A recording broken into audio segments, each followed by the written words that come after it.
O último balanço financeiro do Atlético, divulgado em abril deste ano, revelou que o clube tem uma dívida ativa de 1 bilhão e 200 milhões de reais. Dívida essa que é a maior do país. Quando o assunto, claro, é futebol. Parece impossível, mas até 2026 o Atlético pode mudar este panorama e ser um dos clubes mais bem estruturados e ricos do país. Será mesmo que é possível? Eu sou o Henrique Mose, este é o 5 Pontos e a partir de agora você vem comigo. Há 10 anos o Galo tinha a quarta maior dívida do país, acumulando em 367 milhões de reais.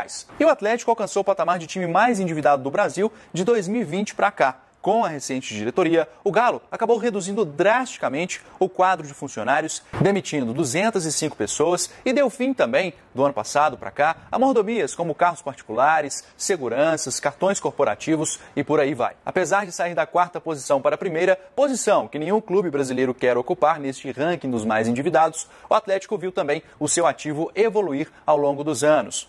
Ou seja, em 2011, a dívida era de 367 milhões. O elenco tinha um valor de mercado compatível com essa dívida. Hoje, o Galo tem um time avaliado em 600 milhões de reais, sem contar, claro, a valorização dos imóveis do clube. Um assunto que ainda é pouco debatido e que está no meio dessa ciranda, que é importante a gente pontuar aqui, que o Atlético teve gestores no passado que não se preocuparam tanto com a parte financeira e aí, claro, a dívida do clube foi evoluindo ao longo dos anos através, principalmente, de pedaladas e pedaladas fiscais. Mas, afinal de contas, será que o Atlético pode realmente se tornar um clube modelo aqui no Brasil? De que forma isso seria possível? Como sanar uma dívida tão alta, tão astronômica como é a do Galo hoje? E aí a gente, claro, vem apurando informações importantes, buscamos com algumas fontes dentro do clube e a ideia é a seguinte: o Atlético trabalha em várias frentes para reduzir este passivo, para reduzir essa dívida ativa que o clube tem e, claro, fortalecer a marca, fortalecer as categorias de base. Eu vou detalhar ponto a ponto aqui para vocês, até que vocês entendam o porquê que o Atlético e como o clube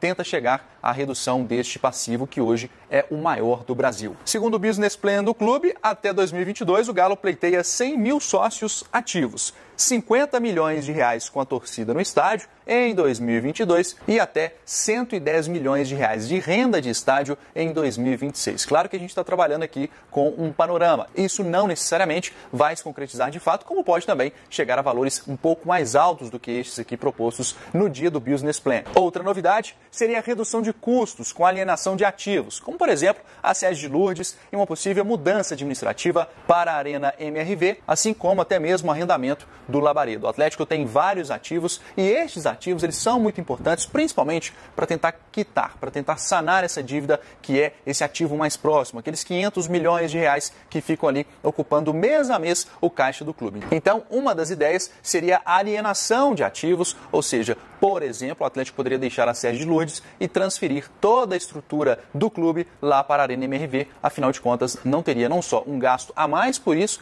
por ter duas sedes, dois locais, assim como poderia utilizar do dinheiro da estrutura da sede de Lourdes em prol do clube. O Galo deve ainda trabalhar em cima do Estatuto Social de 2008, reformulando algo que considera um problema, focando ainda em auditorias anuais, a fim de poder entender como e onde o clube pode melhorar nas finanças. Outro ponto importante, talvez este seja um dos pensamentos mais prudentes da diretoria, seria aumentar o recebimento por meio de ativos, ou seja, jogadores jovens, camisas, como foi recentemente o Manto da Massa, materiais exclusivos e, claro, com a Arena MRV que terá 100% do valor do ingresso revertido, não só do evento esportivo, mas também do evento cultural, musical e por aí vai. E para fechar tudo isso que a gente disse aqui, o Atlético pleiteia ainda ter uma redução de folha salarial, estipulando um teto em 200 milhões de reais, 50 milhões de reais por ano em compra de atletas, 120 milhões, este dado é um dos mais importantes de todo esse panorama, em venda de atletas anualmente, ou seja, o clube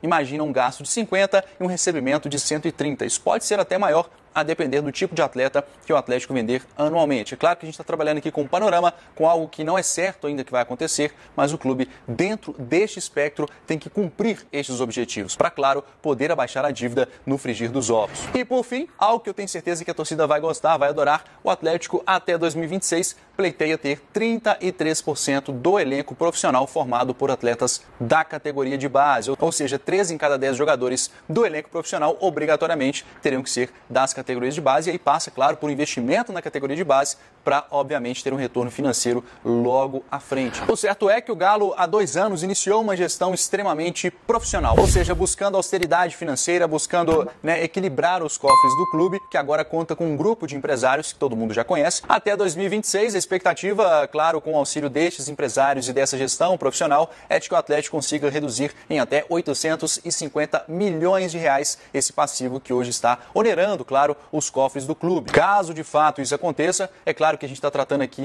de perspectivas, não necessariamente tudo que se coloca na matemática, tudo que se cria dentro de um ambiente do futebol vai se concretizar, afinal, não existe uma ciência exata, mas existem profissionais que estão trabalhando em prol do clube, existem profissionais que estão tentando fazer uma gestão extremamente profissional e consolidada, pensando não só no agora, mas principalmente a longo prazo. É esperar para ver se até 2026 estes fatos vão ou não se concretizar. E se concretizarem, o Atlético certamente será um dos clubes, se não o mais rico, um dos mais ricos do país. É claro que a gente torce por isso. Olha só, espero você na semana que vem. Eu sou Henrique Musi e este foi os 5 pontos falando sobre a situação financeira do clube e o que deve acontecer até 2026. Não esqueça de deixar o seu like, compartilhe com seus amigos e, claro, espero você no domingo que vem. Beleza? Um grande abraço. Fui!